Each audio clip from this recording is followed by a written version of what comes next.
চতুর্থ শ্রেণী হিন্দু ধর্ম শিক্ষা। তো আজকে আমরা সমাধান করবো এই যে 35 পৃষ্ঠার কাজ।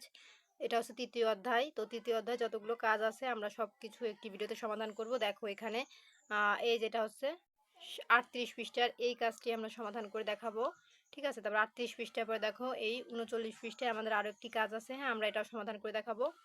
তারপরে দেখো আমাদের এই পরবর্তীতে আছে এই টিক চিহ্ন প্রশ্ন। তো এই টিক চিহ্ন আর প্রশ্নের ভিডিও আমি আরেকটি ভিডিওতে দেখাবো। তো আজকে আমি শুধু এই কাজের ভিডিও দেখাবো। ঠিক আছে? তো চলো আমরা এই ভিডিওটি শুরু করি এবং বলে রাখি চ্যানেলটি সাবস্ক্রাইব করে দিতে, কারণ সাবস্ক্রাইব করলে কিন্তু আমি ভিডিও আপলোড করলে অটোমেটিক তোমাদের ফোনে ভিডিওগুলো পৌঁছে যাবে, সার্চ করেও দেখা লাগবে না।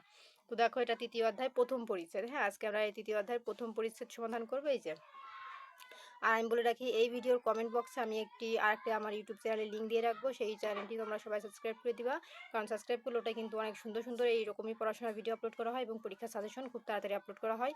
এই জন্য ওই চ্যানেলটি সবাই সাবস্ক্রাইব করে দিও। তো চলো আমরা এখান থেকে এখন শুরু করি।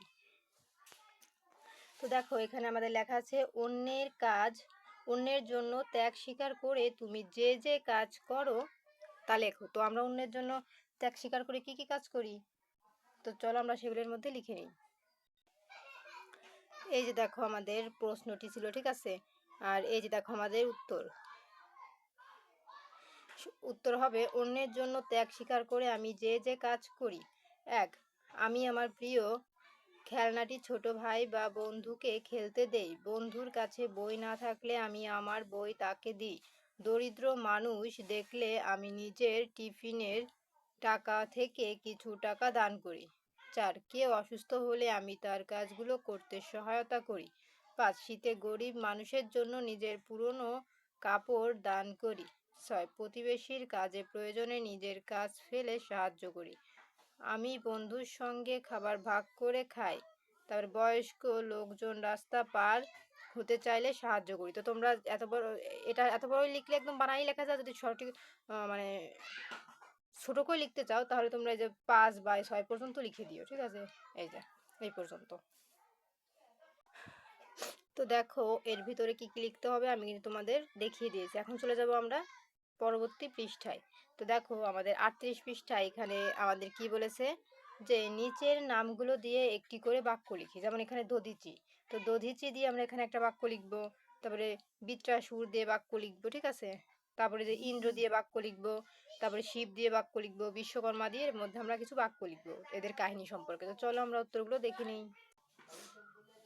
তো এই যে দেখো আমাদের উত্তর দধিচি, এটাতে বাক্য হবে দধিচি মুনি নিজের অস্থি দান করে দেবতাদের উপকার করেছিলেন। বৃত্রাসুর, বৃত্রাসুর কঠোর তপস্যা করে শিবের বর পেয়ে অজেয় হয়ে উঠেছিল। ইন্দ্র, দেবরাজ ইন্দ্র দধিচি মুনির অস্থি দিয়ে তৈরি বজ্রাস্ত্র দিয়ে বৃত্রাসুরকে বধ করেছিলেন। শিব, শিব দেবতাদের বৃত্রাসুরকে বধ করার জন্য বিষ্ণুর শরণ নিতে পরামর্শ দিয়েছিলেন।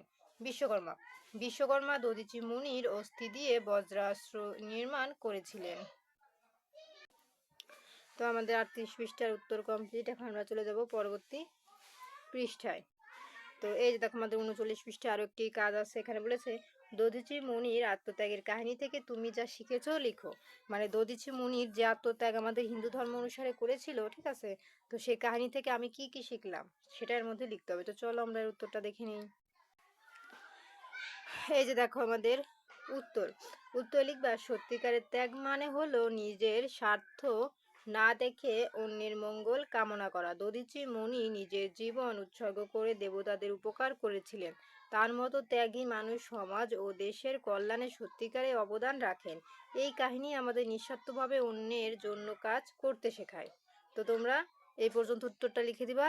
আর যদি কেউ একটু বড় করে লিখতে চাও তাহলে এরপর আরো একটি আছে, আমি দেখাই। তো এরপরে আর নাই, আমি চেক করে দেখলাম এতটুকুই ছিল, আমার আসলে বলতে ভুল হয়ে গেছে। তো এতটুকুই, তোমরা এটা উত্তরটা কিন্তু লিখে দিবা। ঠিক আছে? তো দেখো প্রিয় শিক্ষার্থীরা আমাদের কিন্তু এটার উত্তর কমপ্লিট। তো আজকের মতন এই পর্যন্তই। পরবর্তীতে এই 39-এর এই নিচের এই টিক চিহ্ন শূন্যস্থান ডান বাম এবং প্রশ্ন উত্তর দেখার জন্য অবশ্যই সাবস্ক্রাইব মাই চ্যানেল।